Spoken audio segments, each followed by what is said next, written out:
Dans l'entreprise, chacun participe à la prise en compte et aux échanges de données. Ce qui n'est pas pris en compte ne compte pas.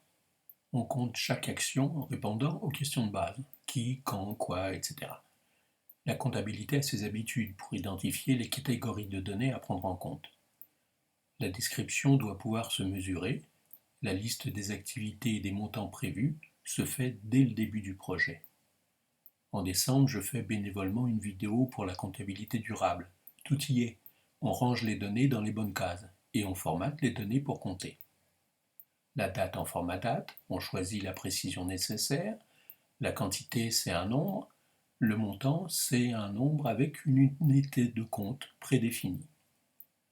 Pour une comptabilité durable, il faut ajouter la prise en compte de l'environnement et de la qualité de vie.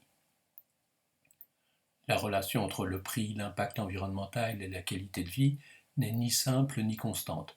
On a besoin des trois montants pour bien prendre en compte l'importance de ce que l'on fait. Compter les quantités en matière et en temps simplifie la prise de données. Les quantités se mesurent, une heure c'est une heure, un kilo. Les montants se négocient. Une promotion commerciale, le prix diminue. On change de fournisseur, l'impact environnemental du transport change. On veut présenter les résultats détaillés, prendre en compte les étapes du projet. La liste des éléments du projet sert à présenter les résultats. Elle est établie en début du projet. Pour faire la comptabilité individuelle et en groupe simultanément, il faut intégrer qui demande et qui fait. C'est indispensable pour compléter l'économie marchande par les autres formes d'économie. Économie de réciprocité, du don, en réseau, circulaire, etc. Pour additionner, regrouper, extraire des données, il faut avoir des données bien organisées. Chaque colonne identifie la nature de ces données. Un type de données, une colonne. Un événement se note sur une seule ligne. Les événements sont indépendants les uns des autres. On transmet l'événement, sa ligne, avec les colonnes utiles pour la personne qui demande. On ne transmet pas les informations inutiles ou confidentielles. La forme reste la même. Chacun est responsable de la production de ces données. Le langage est commun. On regroupe les données en les empilant. La précision des données est conservée. On copie les données nécessaires dans un autre tableau pour les utiliser. La précision des données est conservée. La gestion des autorisations est importante.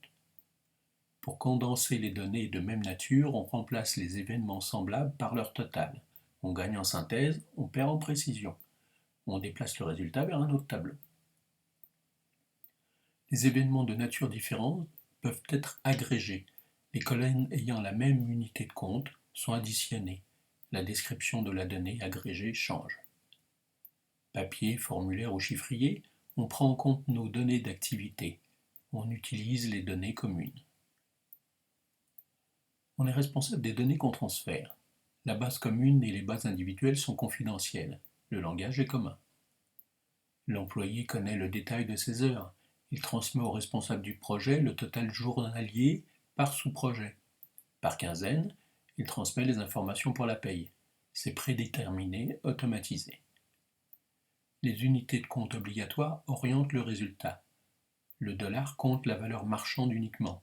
L'empreinte environnementale compte la variation de la capacité de support. L'essentiel pour arriver au but est compté systématiquement. Des kilomètres, des litres d'essence, le projet a avancé à 25%, à 80%, ça ne s'additionne pas. On peut faire d'autres opérations. Totaux séparés des revenus et dépenses, écart de date du projet, nombre d'événements de même nature, etc. Certains éléments sont essentiels. Les unités de compte, les listes de données communes, bien comprendre l'utilisation des données, l'automatisation et la diversité sont nécessaires. La transition est un projet. On détermine le futur enviable, on évalue les chemins de transition, on peut faire appel à l'intelligence collective avec des votes colorés, avec ou sans arguments explicites, on peut utiliser un classement de préférence. C'est le temps des questions. La liste n'est pas limitative. À bientôt.